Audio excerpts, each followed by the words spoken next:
Good afternoon, everybody, on this beautiful day in Toronto. It's a pleasure to be here.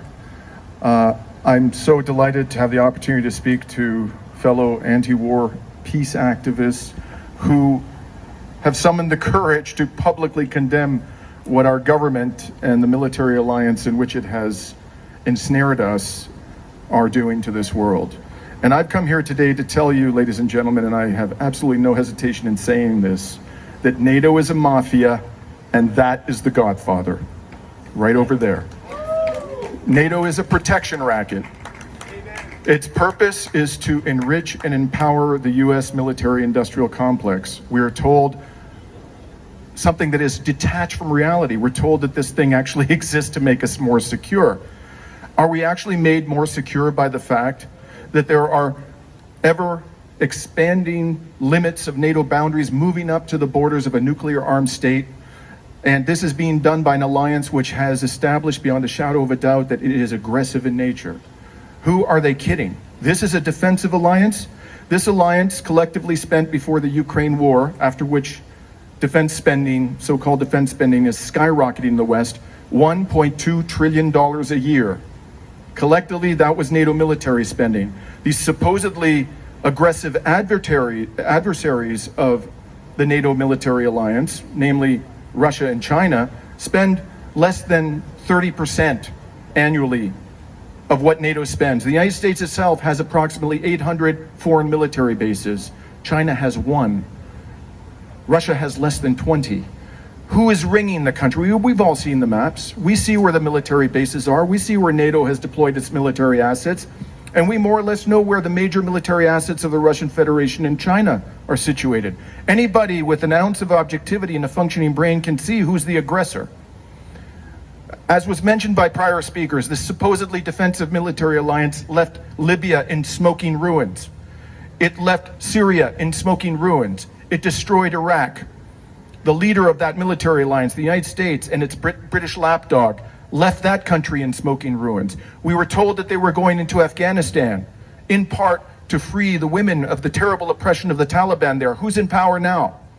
And what happened during the 20 years that this supposedly defensive military alliance was ensconced in Afghanistan? They were propping up a brutally anti-democratic narco-dictatorship.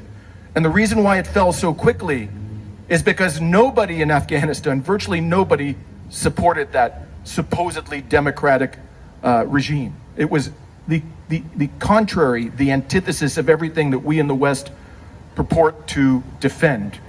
That's what NATO is about. NATO is an aggressive military alliance. It is a protection racket, and we are being robbed blind.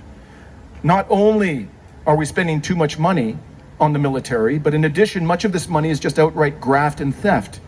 Military contractors are selling us products that are grossly overrated and grotesquely overpriced, and that in fact are not making us safer, are not what they are built to be, and ultimately what we're seeing is an impoverishment of the programs that are necessary to the well-being of our people at the expense of this protection racket. We have hundreds of thousands of people in this country that are homeless or near homeless, millions of people, millions of children living in poverty in this country. We have a deteriorating healthcare system in this country. We have a climate crisis that is spiraling out of control, and this war is a major source of emissions, and we should be committing our public funds to the maximum degree possible to transition to a renewable energy economy. All of these massive amounts of public money are being diverted to a war that is going to end in the destruction of Ukraine, the very people that our governments purport to want to defend. They will be destroyed by this conflict. Even if that's your only priority, is to protect Ukrainian life, which is and should be a priority of our government, you should oppose the escalation of this war, because it's going to end in the destruction of Ukraine.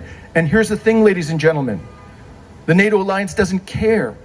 It doesn't care that this will ultimately end in the destruction of Ukraine, because this was never about the protection of the Ukrainian people. This was always about weakening a geopolitical rival. The Americans have no desire to have a negotiation about peace because it thwarts their ultimate objective. Their ultimate objective is to kill as many Russians as possible, to destabilize the Russian state, and to set the groundwork for the return of somebody, let's say, drunken, incompetent buffoon like Boris Yeltsin, who will do the bidding of the US government. Not act in the interests of the Russian people, and certainly not act in the interests of humanity at large.